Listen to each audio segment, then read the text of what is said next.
இன்றைக்கி கம்பைலர் டிசைனில் வந்து ஃபேஸஸ் ஆஃப் கம்பைலர் வந்து பார்க்க போகிறோம். ஸோ ஃபஸ்ட்டு வந்து கம்பைலர் அப்படின்னா என்னென்னா, ஸோ கம்பைலர் அப்படின்றது வந்து என்னென்னா ஒரு சிஸ்டம் சாஃப்ட்வேர். இது வந்து என்ன பண்ணும்னா ட்ரான்ஸ்லேட் பண்ணும், ஒரு ப்ரோக்ராமை வந்து ரிட்டர்ன் பண்ணிக்கும். ஒரு high level language C++, Java அது மாதிரி ஹை லெவல் லாங்குவேஜில் எழுதிருக்கதை எப்படி மாற்றோம்னா ஈக்குவலன் மிஷின் அண்டர்ஸ்டாண்ட் பண்ணுற லாங்குவேஜுக்கு வந்து கன்வெர்ட் பண்ணுற வேலை தான் வந்து கம்பைலர். ஓகேவா? ஸோ அதுக்கடுத்து இது என்ன பண்ணும்னா இட் ஆல்சோ ஒரு சோர்ஸ் ப்ரோக்ராம் இருந்துச்சுன்னா அந்த ப்ரோக்ராமில் ஏதாச்சும் எரர் இருந்துச்சுன்னா அதை வந்து டிடெக்ட் பண்ணி ரிப்போர்ட் பண்ணும். டூரிங் வந்து கம்பைலேஷன் அப்போ வந்து பண்ணும். ஸோ இதுதான் வந்து கம்பைலரோட வேலை. ஸோ என்னென்ன ஃபேஸஸ் ஆஃப் கம்பைலர் இருக்குன்னா, ஸோ இந்த ஒரு 6 ஃபேஸஸ் வந்து இருக்குது. ஒரு ஃபேஸாக வந்து 1 by 1 வந்து பார்ப்போம். ஸோ ஃபஸ்ட்டு ஃபேஸ் வந்து என்னென்னா லெக்சிக்கல் அனலைசிஸ் ஃபேஸ். ஸோ இதை வந்து ஸ்கேனர் அப்படின்னு கூட சொல்லுவாங்க. ஸோ லெக்சிக்கல் அனலைசிஸ் ஃபேஸ் தான் வந்து என்னென்னா first phase of the compiler. ஓகேவா? ஸோ இது வந்து என்ன பண்ணும்னா ஒரு ரீட் பண்ணும் சோர்ஸ் ப்ரோக்ராம். எப்படின்னா கேரக்டர் பை கேரக்டர் ரீட் பண்ணிவிட்டு அதுக்கடுத்து ரீட் பண்ணி முடிச்ச முன்னாடி குரூப் பண்ணும் கேரக்டர்ஸை இன்ட்டு ஒரு மீனிங்ஃபுல் யூனிட்ஸாக வந்து குரூப் பண்ணும். அதுக்கு பேர் தான் வந்து என்னென்னா கால்டு டோக்கன்ஸ். அப்போ லெக்சிக்கல் அனலைசிஸ் என்னது பண்ணணும்னா டோக்கன்ஸை வந்து க்ரியேட் பண்ணும். அப்படி பண்ணுறப்ப வந்து ஏதாச்சும் வந்து தேவையில்லாத white space, comments, unnecessary blank lines வந்து சொன்னோம்ல கேரக்டர் பை கேரக்டர் ரீட் பண்ணுறப்ப இந்த மாதிரி white space, comments, unnecessary blank லைன்ஸ்லாம் இருந்துச்சுன்னா அதெல்லாம் வந்து என்ன செஞ்சிடும், ரிமூவ் பண்ணிடும். அதுக்கடுத்து அப்படி 1 by 1 ரீட் பண்ணுறப்ப ஐடென்டிஃபையர்ஸ் அப்படின்றது வந்து இருந்துச்சுன்னா அதை வந்து சிம்பிள் டேபிளில் வந்து போட்டுரும். ஒரு கேரக்டர் ரீட் பண்ணுறப்ப வர்றப்ப ஐடென்டிஃபையர்ஸை சிம்பிள் டேபிளில் போட்டுடும். அதுக்கடுத்து இன்வாலிட் கேரக்டர் வந்து ஏதாச்சும் வந்துருந்துச்சுன்னா அதை வந்து என்னென்னா இட் ரிப்போர்ட்ஸ் இது வந்து ஒரு லெக்சிக்கல் எரர் வந்திருக்கு அப்படின்னு வந்து சொல்லிடும். ஃபார் எக்ஸாம்பிள் இப்போ வந்து இன்டிஜர் A = 10 அப்படின்னு செமிகோலன் வச்சுருக்காங்கன்னா இதை வந்து லெக்சிக்கல் அனலைசிஸோட வேலையே வந்து டோக்கன்ஸாக கன்வெர்ட் பண்ணுறது தானே. அப்போ எப்படி டோக்கன்ஸாக வந்து க்ரியேட் பண்ணுவோன்னா இப்போ வந்து ஸோ இந்த இன்டிஜர் இதெல்லாம் வந்து என்னென்னா கீவேர்ட்ஸ் அப்படின்னு சொல்லுவாங்க. ஸோ அதெல்லாம் வந்து டேரெக்டாக அப்படியே போட்டுருணும். ஸோ படிச்சிருப்போம்ல சி ப்ரோக்ராம் எல்லாம் integer, float, character, double, if else, for, while, do, ஸ்விட்ச் case, break statement, continue, void, return, constant, static, construct இந்த மாதிரி ஞாபகம் வச்சுக்கோங்க. ஸோ இதெல்லாம் வந்தால் அப்படியே வந்து எழுதிடணும். டோக்கனாக வந்து அப்படியே வந்து மாற்றக்கூடாது, அப்படியே வந்து எழுதணும். அதை தவிர வேறு ஏதாச்சும் வந்துச்சுன்னா இந்த லெட்டர்ஸ், கேரக்டர்ஸ் வந்துச்சுன்னா அதை என்னென்னா ஐடென்டிஃபையர் அதை தான் வந்து ஐடின்னு போடுறாங்க. ஸோ ஐடி, A அப்படின்னு எழுதணும். அதுக்கடுத்து ஆப்ரேட்டர்ஸ்லாம் வந்து டேரெக்டாக போட்டுருணும். அதுக்கடுத்து இந்த ஈக்குவல்ட்டுனா ஈக்குவல்ட்டு அப்படியே போட்டுருணும். 10 இருக்கா 10 அப்படியே போட்டுருணும். அதுக்கடுத்து இது செமிகோலன் வச்சு வச்சிடணும். இந்த இடையில ஸ்பேஸ்லாம் இருக்கலாம். எதெல்லாம் வந்து டோக்கன்ஸாக வந்து வராது அப்படின்னா நான் டோக்கன்ஸ்னால் இவ இடையில வந்து இந்த மாதிரி கமெண்ட்ல இந்த வந்து ப்ரோக்ராம் கடையில் கொடுத்துருந்தாங்கன்னா அதுக்கு வந்து டோக்கன்ஸ் வந்து கிரியேட் பண்ண முடியாது. அதுக்கடுத்து hash include studio.h hash define number அப்படின்ற மாதிரி ப்ரீ ப்ராசஸர் டைரக்டரி கொடுத்தாங்கன்னா அதுக்கு வந்து நம்ம டோக்கன்ஸ் கிரியேட் பண்ண முடியாது. /t/n blank ஸ்பேஸ் அது மாதிரி ஒயிட் ஸ்பேஸ் இது மாதிரி இடத்துக்கு வந்து நம்ம வந்து டோக்கன்ஸ் வந்து க்ரியேட் பண்ண முடியாது அப்படின்னு வந்து சொல்லியிருப்பாங்க. ஸோ இதுதான் வந்து லெக்சிக்கல் அனலைசிஸ் ஸ்பேஸ். இது மாதிரி ஒரு இதுக்கு டோக்கனை வந்து க்ரியேட் பண்ணுவாங்க.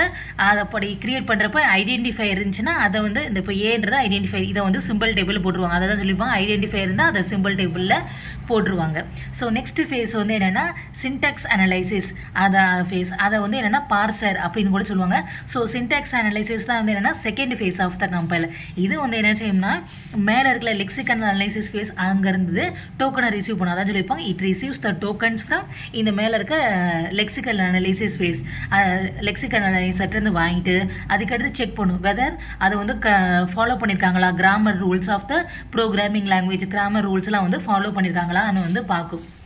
அப்படி பார்த்தப்ப ஸோ அது வந்து கரெக்டாக இருந்துச்சுன்னா அதுக்கு வந்து பார்ஸ் ட்ரீ அப்படின்றத வந்து க்ரியேட் பண்ணும் அந்த ப்ரோக்ராமுக்கு.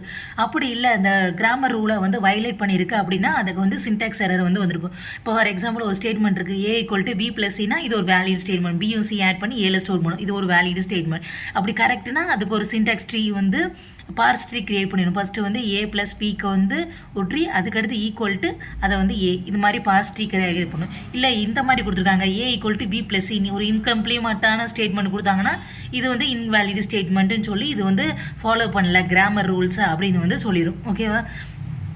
நெக்ஸ்ட் ஃபேஸ் வந்து என்னென்னா சிமாண்டிக் அனலைசிஸ் ஃபேஸ். சிமாண்டிக் அனலைசிஸ்ன்றது வந்து third phase of the compiler. இதுவும் வந்து என்ன செய்யும்னா செக்ஸ் வெதர் த ப்ரோக்ராமுக்கும் ஒரு மீனிங்ஃபுல் ஸ்ட்ரக்சர் கரெக்டான ஸ்ட்ரக்சர் இருக்கா அப்படின்னு. அதோட டைப் எதனாலாம் செக் பண்ணணும்னா அதோட டைப் கம்பேட்டபிலிட்டி கரெக்டாக இருக்கா, ஒரு வேரியபிள் யூஸ் பண்ணியிருக்காங்களா, அதை டிக்ளேர் பண்ணியிருக்காங்களா, கரெக்டான இடத்துல தான் ஸ்கோப் இருக்கும்ல இவ்வளோ தான் யூஸ் பண்ணணும் இந்த இடத்துல தான் அப்படின்னா அதை வந்து ஸ்கோப் ரூல்ஸ்லாம் ஃபாலோ பண்ணியிருக்காங்களா, ஃபங்க்ஷன் ஆர்குமெண்ட்ஸில் கரெக்டாக இருக்கான்ட்டு வெரிஃபை பண்ணுறது தான் இந்த சிமாண்டிக் அனலைசிஸ் ஃபேஸ்.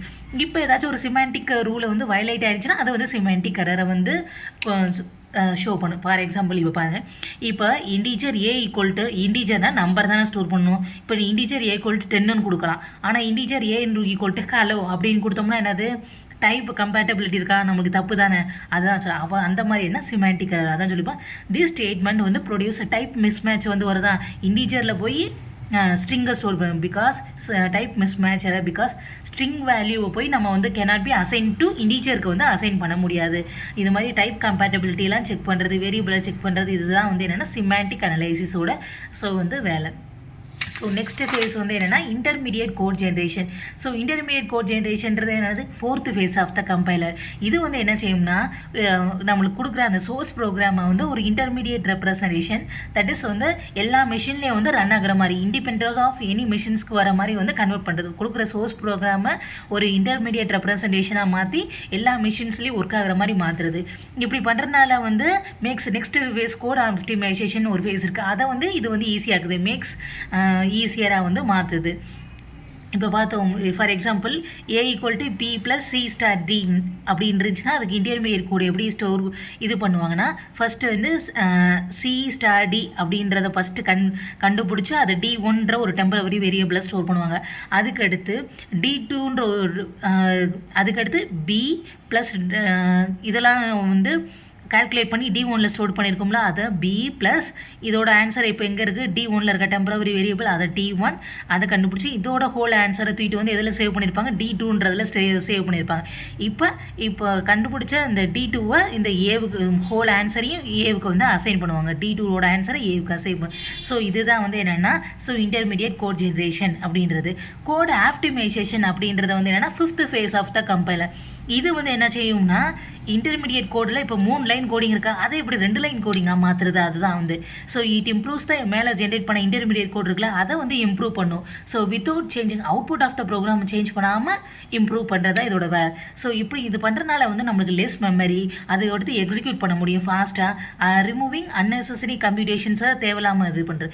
இப்போ பாருங்கள், மேலே வந்து 3 லைன் கோடிங் இருக்கா, D1 D2ன்ற 2 டெம்பரவரி வேரியபிள் யூஸ் பண்ணியிருக்கோம், 3 லைன் கோடிங் இருக்குது. ஸோ அதே வந்து இது வந்து எப்படி பண்ணோம்னா ஷார்ட்டாக, ஸோ டேரெக்டாகவே அந்த இதே மாதிரி சி ஸ்டார் டி இருக்கா, அதை D1ல் ஸ்டோர் இது அப்படி தான் போட்டுருக்கு, c star t equal to D1ல் வச்சுருக்கா. அதுக்கடுத்து தேவையில்லாமல் பியை வச்சு எந்த கால்குலேஷனுமே நடக்காதனால இந்த D2ன்றதை எடுத்துட்டு ஸோ டேரெக்டாக பி ப்ளஸ் D1 அப்படின்னு போட்டு ஈக்குவல் டு ஏவோட வந்து அசைன் பண்ணி ஸோ 3 லைன் இந்த இதுவே விட்டுட்டு டேரெக்டாக 3 லைன் கோடிங்கை 2 லைனாக வந்து மாற்றிடும்.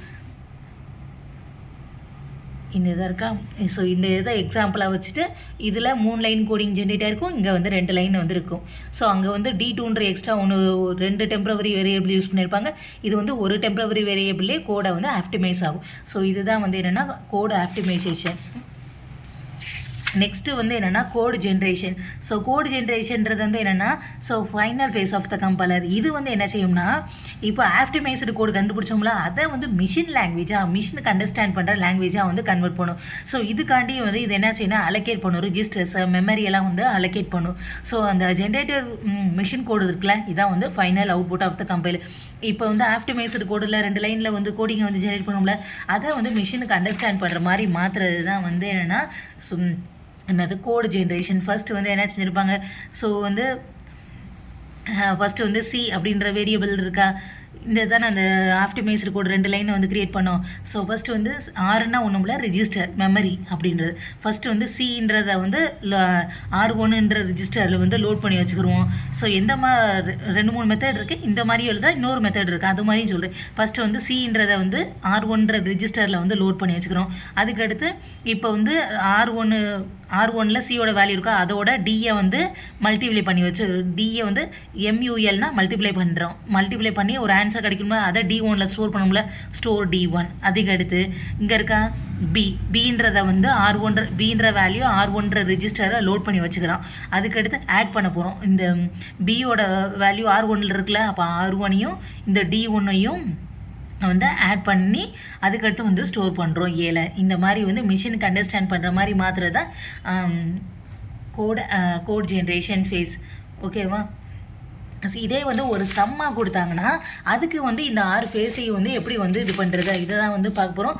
ஸோ வந்து ஃபேஸஸ் ஆஃப் கம்பைலர் இந்த மாதிரி வந்து கொடுத்துருவாங்க. ஏதாச்சும் ஒரு எக்ஸ்பிரஷன் ஒரு ஸ்டேட்மெண்ட் கொடுத்துருவாங்க, x = a + b * 50 அந்த மாதிரி வந்து கொடுத்துருவாங்க. ஸோ அதுக்கு வந்து எப்படி வந்து ஒரு ஃபேஸ்லேயே வந்து கண்டுபிடிக்கிறது. ஃபஸ்ட்டு ஃபேஸ் வந்து என்னென்னா லெக்சிக்கல் அனலைசிஸ் ஃபேஸ். ஸோ இதில் வந்து ஏதாச்சும் வந்து இன்டீஜர் கேரக்டர் அந்த மாதிரி கொடுத்துருக்காங்களா, எதுவும் கொடுக்கல. ஸோ அப்போ இதுதானே அப்போ எக்ஸுன்றது வந்து என்னென்னா ஒரு ஐடென்டிஃபையராக. அப்போ வந்து ஐடி எக்ஸுன்றது ஒரு ஐடென்டிஃபையர். அதனால் வந்து எக்ஸுன்றது ஒரு ஐடென்டிஃபையர்.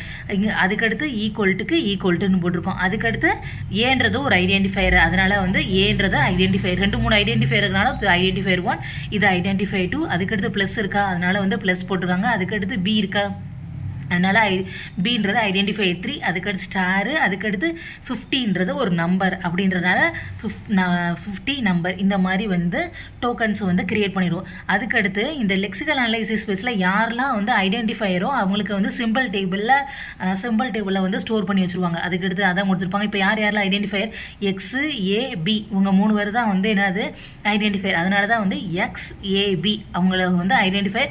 அவங்க வந்து ID1 ID2 ID3 ஸோ கொடுத்துருவாங்க. கொஷின் கொடுக்குறப்பே இவங்க ஆல் த ஐடென்டிஃபையர்ஸ் ஆர் வந்து ஃப்ளோட் டேட்டா டைப் அப்படின்னு வச்சுக்காங்க கொடுத்துருவாங்க. அதாவது வந்து டைப் பண்ணிடணும். ஃப்ளோட் எக்ஸுன்றது ஃப்ளோட்டு, ஏன்றது ஃப்ளோட்டு, பின்றதையும் ஃப்ளோட்டு. ஓகேவா?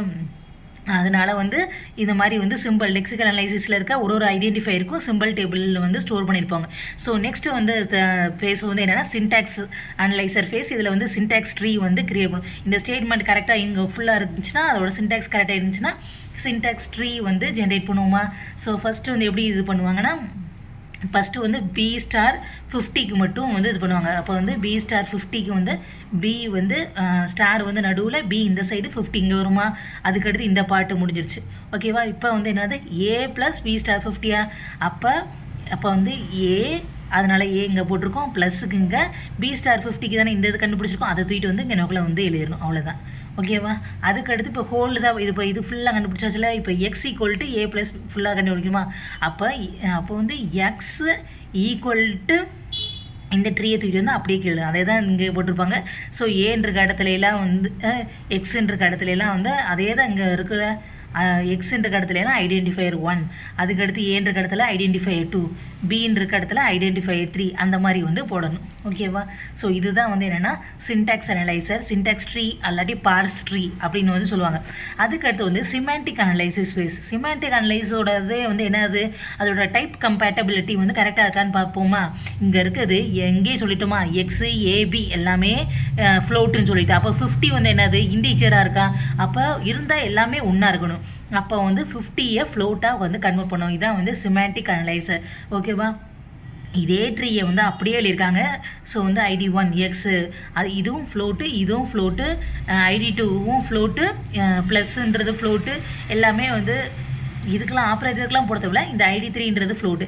அப்போ வந்து 50 மட்டும் என்னவாக இருக்குது இண்டீஜராக இருக்கனால இண்டீஜர் டு ஃப்ளோட்டாக வந்து கன்வெர்ட் பண்ணிவிட்டு அப்போ வந்து என்ன 50 ஆனது ஃப்ளோட் வேல்யூவை மாறிடும்ல, 50.0 அப்படின்னு வந்து மாறிடும். ஓகேவா? ஸோ மேலே இருக்கிறதுவே அப்படியே எழுதியிருக்காங்க.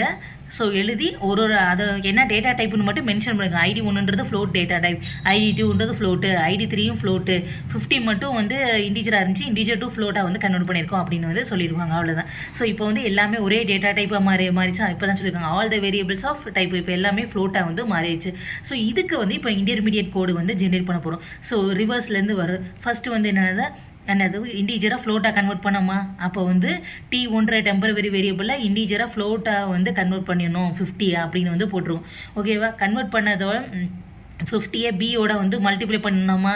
அப்போ வந்து B * இந்த D1ஓட வேல்யூ அதை வந்து கண்டுபிடிச்ச கேல்குலேஷனை D1ல் வந்து ஸ்டோர் பண்ணி வச்சுருக்காங்க. ஸோ D1ல் கண்டுபிடிச்சதை D2ல் ஸ்டோர் பண்ணி வச்சுருக்காங்களா. ஸோ இந்த D2 வந்து யார் கூட ஆட் பண்ணணும், ஏவோட ஆட் பண்ணணுமா. எப்போ A + இந்த இது வந்து D2. புரியுதா? ஸோ ஃபஸ்ட்டு இங்கே என்னது இண்டீஜராக ஃப்ளோட்டாக வந்து கன்வெர்ட் பண்ணி முடிச்சாச்சு. அதுக்கடுத்து பியும் ஸ்டாரு B * இப்போ வந்து இது வந்து என்னது T1ல் வந்து இருக்குது. ஓகேவா? ஸோ இந்த ப்ராசஸ் ஃபுல்லாக B * T1 வந்து இருக்குல்ல. பி ஸ்டார் D1 இதை வந்து ஃபுல்லாத்தி இப்போ வந்து எதில் ஸ்டோர் பண்ணியாச்சு D2ல் வந்து ஸ்டோர் ஆகிடுச்சு. அப்போ D2ல் ஸ்டோர் ஆகிடுச்சுன்னா அதுக்கடுத்து A + T2 தானே வரணும். அது அங்கே வந்து போட்டிருக்காங்க A + T2. அதை வந்து உள்ள இது D3ல் போயிட்டாங்க. இப்போ ஹோலாக வந்து T3 மாறிடுச்சு. ஸோ இந்த T3 தூக்கிட்டு வந்து இப்போ எக்ஸுக்கு அசைன் பண்ணுமா, அப்போ வந்து T3 = X. ஸோ இந்த மாதிரி வந்து ரிவர்ஸில் வந்து ஒன்று ஒன்றா கன்வெர்ட் பண்ணி இந்த மாதிரி வச்சுக்கணும். ஓகேவா? இப்போ வந்து 4 லைன் கோடிங்காக இருக்கா. ஸோ அதை வந்து கோடு ஆப்டிமைசேஷன் யூஸ் பண்ணி சுருக்கிறது. எதுக்கு இத்தனை லைன் கோடிங், டேரெக்டாக வந்து 50.0 அப்படின்னு நம்ம இது பண்ணிடலாம்ல அப்படின்ட்டு D1 = என்னது B ஸ்டார் என்னது அந்த இதான் சம பார்த்துக்குங்க. ஸோ வந்து B ஸ்டார் 50.0ன்னு ஃபஸ்ட்டு வந்து B ஸ்டார் 50 தெரியலனா X = A + B ஸ்டார் 50க்கு தான் இதெல்லாம் பண்ணுறோம். ஸோ இந்த கோடிங்க்கு ஃபஸ்ட்டு வந்து டேரெக்டாகவே வந்து 50.0 B ஸ்டார் 50.0 ஃபஸ்ட்டு வந்து கண்டுபிடிச்சிட்டு அதுக்கடுத்து X = A + T1 இந்த 4 லைன் கோடிங்காக 2 லைன் கோடிங்காக வந்து மாற்றிடும். ஸோ இதுதான் வந்து என்னென்னா கோடு ஆப்டிமைசேஷன். அதுக்கடுத்து வந்து கோட் ஜென்ரேட்டர் அப்படின்றது வந்து என்னென்னா, ஸோ இதுக்கு வந்து மிஷின் கோடாக வந்து கன்வெர்ட் பண்ணோம்ல. ஸோ இந்த 2 லைன் கோடிங்கை மிஷினை வந்து கன்வெர்ட் பண்ணுவோம். ஃபஸ்ட்டு வந்து பின்ற வேல்யூவை மூவ் பண்ணு ரிஜிஸ்டர் R1ன்ற மெமரி லொக்கேஷனுக்கு மூவ். இப்போ பியோட வேல்யூ வந்து ரிஜிஸ்டர் R1ல் இருக்குது. அதுக்கடுத்து F அப்படின்னா மல்டிப்ளை பண்ணு ஃப்ளோட் வேல்யூவை, அதனால தான் Fன்றதை மென்ஷன் பண்ணியிருக்காங்க. மல்டிப்ளை பண்ணு ஃப்ளோட் வேல்யூ R1ஐயும் 50.0வையும் மல்டிப்ளை பண்ணி முடித்தோடனே அதுக்கடுத்து ஸோ இந்த இது தனியாக இருக்குது. நெக்ஸ்ட்டு வந்து என்னது, அதுக்கடுத்து R2ன்ற மெமரி லொக்கேஷன்ஸ்க்கு ஏவை வந்து மூவ் பண்ணிடுது. ஓகேவா? ஸோ மூவ் பண்ணிவிட்டு அதுக்கடுத்து ஆட் பண்ணு ஃப்ளோட் வேல்யூ R2ல் இருக்கிறதையும் R1ல் இது தனின்னு வச்சு இது ஃபஸ்ட்டு கால்குலேஷன். இது ரெண்டையும் வந்து ஆட் பண்ணு R1ஐயும் R2யும் வந்து R1ஐயும் R2வை ஆட் பண்ணி அப்படின்ட்டு இது பண்ணிவிட்டு ஸோ அதுக்கடுத்து கிடைக்கிற R2ல் R1ஐயும் R2வையும் ஆட் பண்ணி R2ல் தான் வந்து ஸ்டோர் பண்ணி வச்சுருவாங்க. ஸோ அந்த ஸ்டோர் பண்ணுறத எக்ஸுக்கு வந்து மூவ் பண்ணு அப்படின்றத எஃப்னா ஃப்ளோட் வேல்யூ அப்படின்றதுனால தான் எஃப் வந்து மென்ஷன் பண்ணி இந்த மாதிரி தான் வந்து எழுதணும். ஒரு ஸ்டெப்பாக சம்மா கேட்டாங்கன்னா இந்த மாதிரி எழுதணும். இல்லை இது வந்து சின்ன சம்முனால இடையில வந்து இன்டிஜர் டு ஃப்ளோட்டாக வந்து கன்வெர்ட் பண்ணி எழுதிருக்கீங்க. ஸோ இதே மாதிரி என்னது பெரிய ஸ்டேட்மெண்ட்டாக A + B star C star D முடிச்சா இது வந்து போர்டு மாஸ் ரூல் படி ஃபஸ்ட்டு வந்து போர்டு மாஸ் ரூல் யூஸ் பண்ணி அந்த ட்ரீ எல்லாமே வந்து பண்ணுங்க. ஸோ இதுக்கு வந்து எல்லா டேட்டா டைப்பையும் ஒரே டேட்டா டைப் நம்பர்லாம் எதுவும் கொடுக்காம இருந்தாங்கன்னா ஸோ எல்லாமே சேம் டேட்டா டைப்பாகவே எடுத்து சேம் இதை வந்து மென்ஷன் பண்ணி எதுவும் வந்து கன்வர்ஷன்ஸை வந்து எதுவும் பண்ண தேவையில்லை. அப்படியே எழுத போகிறீங்க அதுக்கு வந்து ஸோ டேட்டா டைப்பை மட்டும் வந்து மென்ஷன் பண்ணால் போதும், அவ்வளோதான்.